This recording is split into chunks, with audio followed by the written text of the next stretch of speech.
Good morning, everybody. It's February 8th of 2024, and welcome back to the channel. And if this is your first time watching the channel, my name is Milt, and this is Bijan Living Like a Boss. Stay tuned. Yesterday, I did a little video on this. It's a 1942 U.S. Army military D4 7J cat.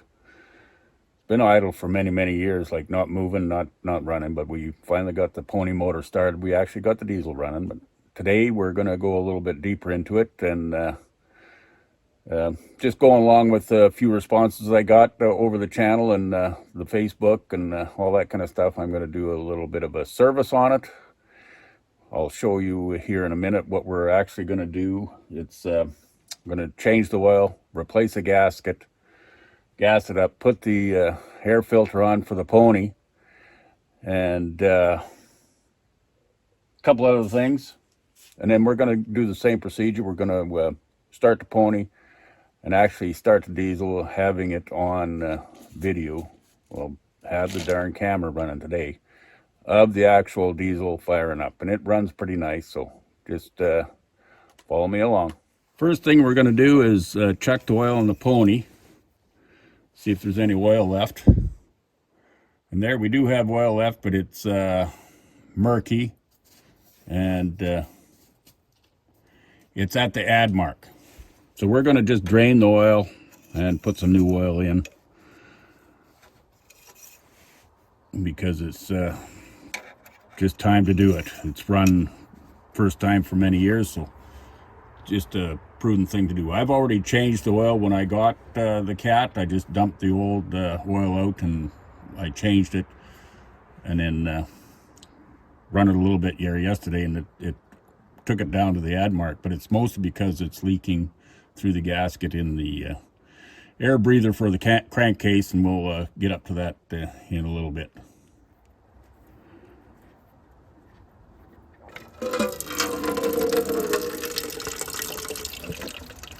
Now that looks like gas to me. I never put my finger in it, but that looks like gas that come out of the sump there already, and it's a slow drain. So we'll just let that drain out, and we'll investigate that. I got to double check. I'm sure I shut the gas off. Well, I had to shut the gas off because I couldn't start it or stop it otherwise. There's no electrical wire to the switch up there to shut it off electrically, so we'll have to check into that, see what's going on there. That's all drained out, and I've got the oil here. That's not gas in there, that's actually water. I can see it's laying on the bottom and it's not mixing with oil, so that's definitely water. Next, I want to put this air breather up on the, hanging on the dash there. And I need to make sure this horn stays in place, because I got to take the top of the air breather off, and it'll just make things handier to line things back up. I got to take the breather apart there just to put a gasket in place, because it was spewing oil out, just running out yesterday when I was running the pony. Okay, we got that hanging off the dash and air horn. This cup is empty at this point, but when we go to replace the oil in the crankcase, we'll top up this cup. So that'll be all serviced. So let's go on to the next thing, and we'll take the top of the air breather off and the top of the carburetor off. This first bolt here is not really screwed into anything. The corner of the top of the carburetor has been broke off, so there's only 3 bolts holding this thing together actually.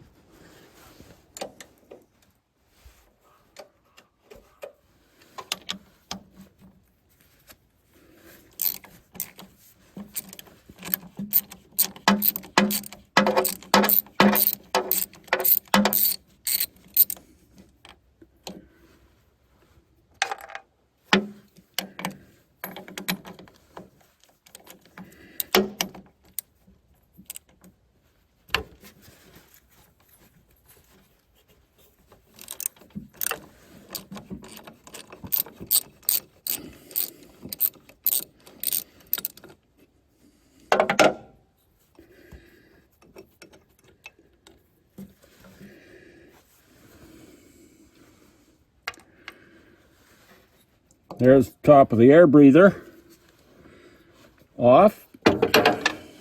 And we have to put in place this gasket,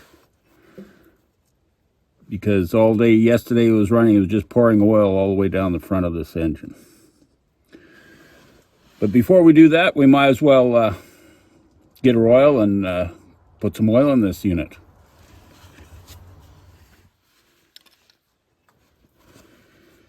Okay, I don't have any more 30 weight, but I got this 20.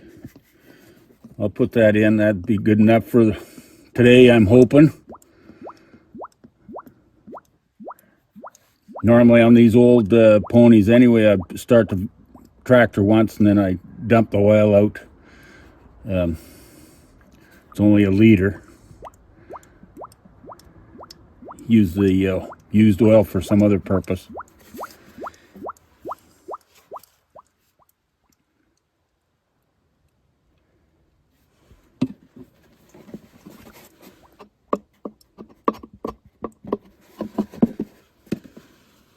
Okay, there. I'll just go over to the other side and check it.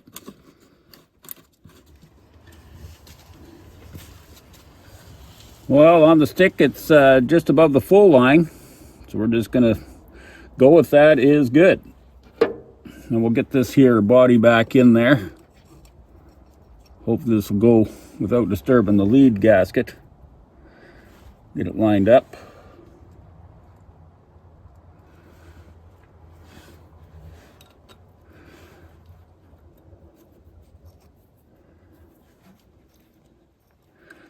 I just cut this gasket out this morning. I just had some thin cork material. I'm pretty sure it's going to be all right.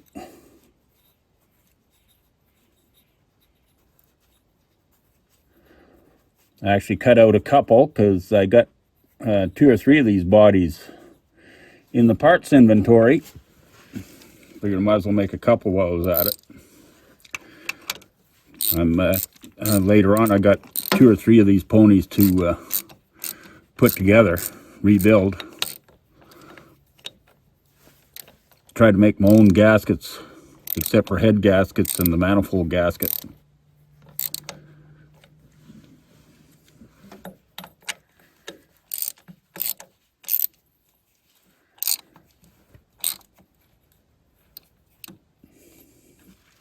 My curiosity is that I did a compression check yesterday, and we did run it for probably a half hour, 45 minutes or whatever. And my curiosity is to see what the compression is now after it's been run and heated up and got oil splashed all over the place. Just want to know if I'm going to get a different compression. I'm just going to do the one cylinder. Both of these cylinders yesterday were at 50 pounds. They're both equal, so I'm just going to guess that they'll both be equal today. So I'll check one. Hopefully we'll get like maybe 60 pounds. I'm just going to go with this run-of-the-mill. It's not diluted, like it's not 50-50, it's concentrated. I got 2 gallons. I'm just going to drop out 2 gallons of fresh water and top it up on the top, or pour this in on the top and then top it up as necessary. I know every time I go into the Napa there in town to buy something like this, some antifreeze, they got a full length shelving unit, 3 shelves deep, with I don't know how many different varieties of antifreeze, all related to Ford, Jeep, Lexus, Hyundai, or whatever. I just can't get over all the amounts of not amounts, but necessarily the different varieties or brands of antifreeze. Good grief. The fresh water that's in there is coming out is pretty red and rusty, so I'm just going to let it all drain. I'll open up the hair bleed on the pony here, and then once it's out, put the bung back in. I'll put my antifreeze in and fill her up with fresh water again. There's what's coming out of it. It's pretty discolored. So I might as well just dump it out before I put antifreeze in there and start from fresh again.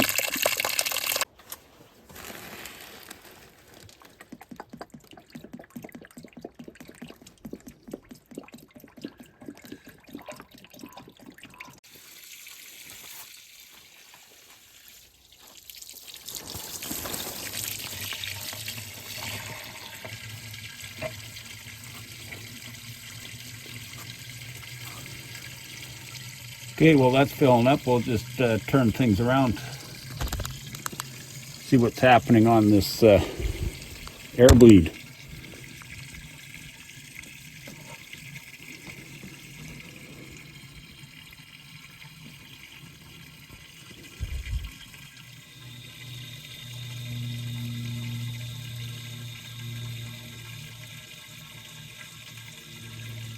I don't know if the camera is picking that up, but I can hear air coming out. There we got water, rusty water too. Just coming out of there. So we'll just keep her coming until we think that it's a little bit of antifreeze.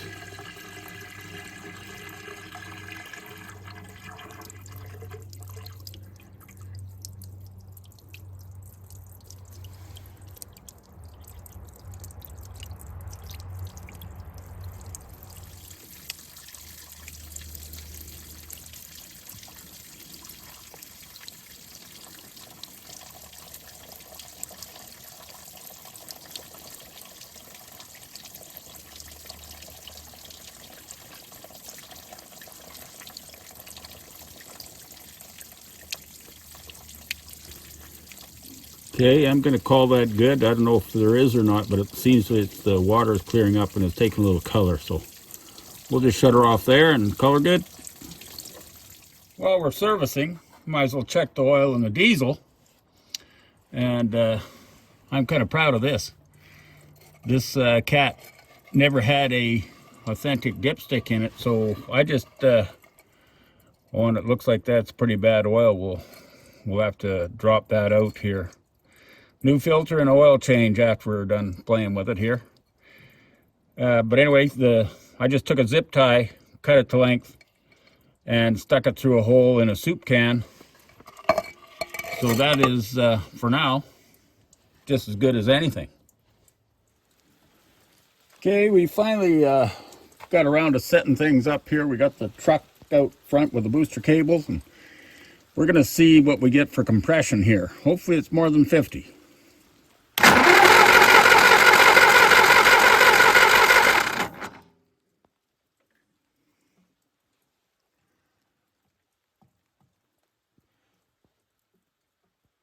Okay, I think you can see that it's quite a bit more.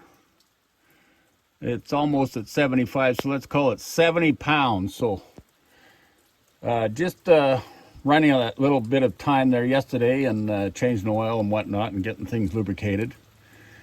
We went up from 50, it's up to 75 pounds. I'm not going to go and do the other side because, well, it was 50 each equally, so I'm just going to anticipate that it's going to be the same now.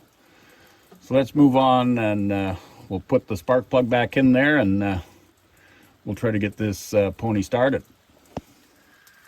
Okay, now that we did that compression check, we're going to do a quick, just a temperature reading on the engines. So on the rear of the head, it's 4 degrees Celsius. On the radiator casting pipe, it's 4. And on the head of the pony, it's 3 Celsius. So that's our starting point. What I want to do is just get some kind of a reading. This is cold start, so I'm just going to start up the pony and see how things warm up as we turn it around. Okay, let's get on to doing that. On top of it, I think I'm going to, from this point on, I'm going to put it on time lapse. and we will just see through time lapse, how I go about, getting the pony motor started, get the diesel started. I'm anticipating not using ether and so on and so forth, and hopefully it's just going to start up for me.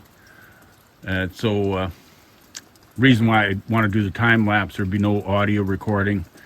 Once I do start that pony, it's just like the noise just overcomes the microphone. Even if I have my remote mic on, it overrides that, so you can hardly hear me talking anyway. So let's go ahead. We'll get our time lapse going and go from there.